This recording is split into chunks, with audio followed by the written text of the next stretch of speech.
Hello, welcome to கல்லாஸ் கரங்கள். எல்லாம் நல்லா இருக்குங்களா? இன்னைக்கு நான் ஒரு கோயிலுக்கு போக கிளம்பிட்டு இருக்கேன்.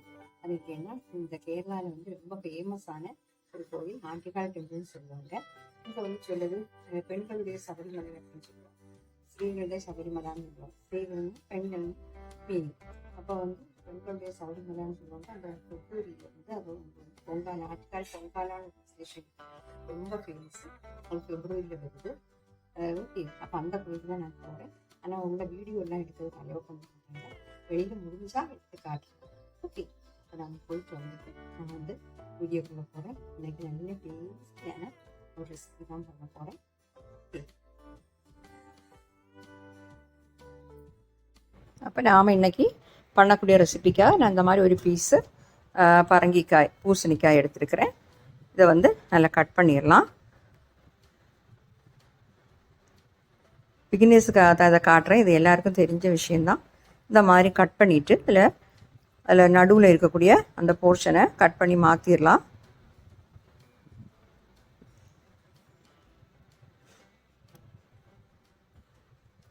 கட் பண்ணும்போது கவனமாக கட் பண்ணுங்கள். இதோட தோல் கொஞ்சம் கெட்டியாக இருக்கும், கையில் பற்றாமல்.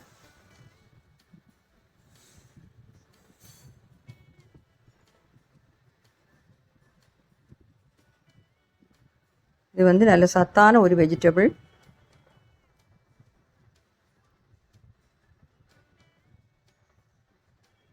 இது நிறைய வெரைட்டிஸ் பண்ணலாம், ரொம்ப நல்லா இருக்கும். எப்படி பண்ணாலும் நல்ல டேஸ்ட்டாக தான் இருக்குது. இந்த மாதிரி எடுத்துட்டு கட் பண்ணிடலாம். இந்த மாதிரி பீசஸ் ஆக்கி ரொம்ப தின்னாகவும் இல்லாமல் ரொம்ப திக்காகவும் இல்லாமல் நார்மல் பீஸாக கட் பண்ணிக்கோங்க. ஏன்னா இது சீக்கிரமாக வெந்துடும். அதனால்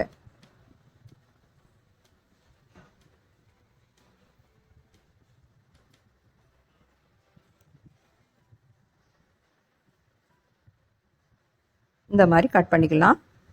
நல்லா வாஷ் பண்ணிவிட்டு கட் பண்ணி எடுத்துடலாம்.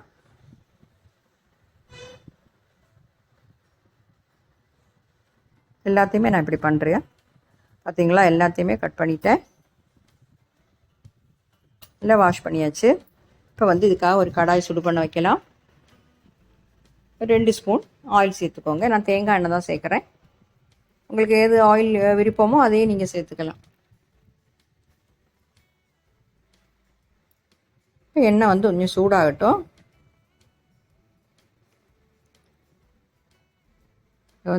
எண்ணெய் ரொம்ப கொஞ்சமாக தான் விழும்.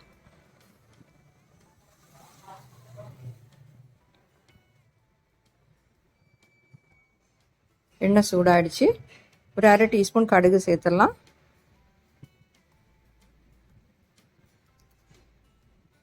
கொஞ்சம் கறிவேப்பிலை சேர்த்துடலாம்.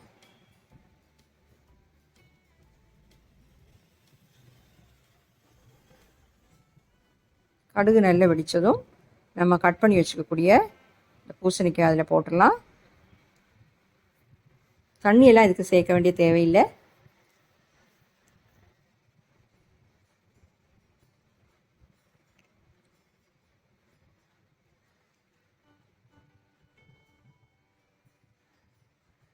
கிளறிக்கோங்க.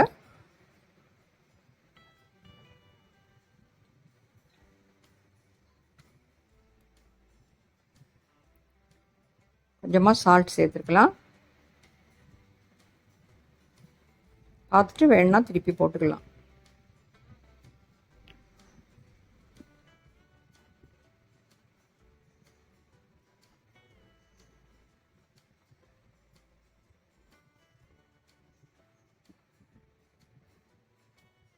நான் இன்றைக்கி கோவிலுக்கு போயிட்டு வந்தது சின்னதாக தான், ஒரு ஷார்ட்ஸ் மாதிரி தான் எடுக்க முடிஞ்சுது. ஒரு ஷார்ட்ஸாக போட்டிருக்கேன். இதில் கொஞ்சமாக மஞ்சள்தூள் சேர்த்துக்கோங்க. 1 டீஸ்பூன் மிளகாய்த்தூள், காஷ்மீரி சில்லி பவுடர் தான் சேர்க்குறேன். 1 டீஸ்பூனுங்கிறது 3/4 டீஸ்பூன் சேர்த்தா கூட போதும். உங்கள் காரத்துக்கு தக்கபடி சேர்த்துக்கோங்க. காரம் உள்ள மிளகாய்த்தூள்னால் ரொம்ப பார்த்து சேர்த்துக்கோங்க. இப்படி பண்ணும்போது காரம், அந்த உப்பு, அதில் ஒரு சின்ன ஸ்வீட் இருக்கும், அதெல்லாம் சேரும்போது ரொம்ப நல்லா இருக்கும் சாப்பிட்றதுக்கு.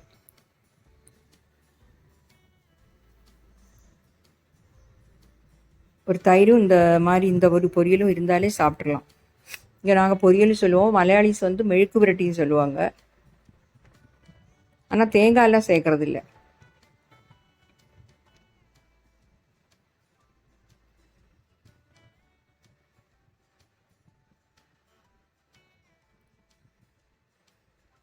கொஞ்சமாக சால்ட்டு கூட சேர்க்குறேன்.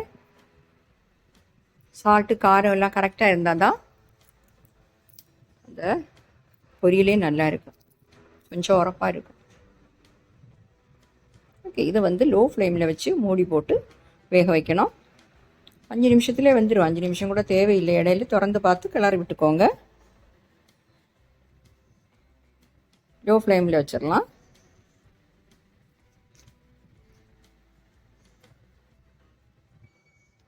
வேகட்டும். பூசணிக்காய் சீக்கிரமாக வெந்துடும்.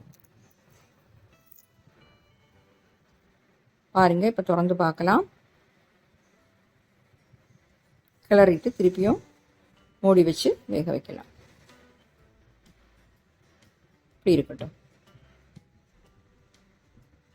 இப்போ பாருங்கள், நம்ம போட்ட மிளகாய்த்தூளோட பச்சை வாசம் எல்லாம் போயிடுச்சு.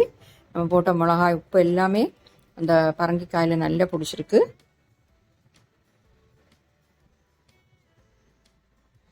இப்போ வெந்திருக்கான்னு பார்க்கலாம். பாருங்கள், வெந்துடுச்சு.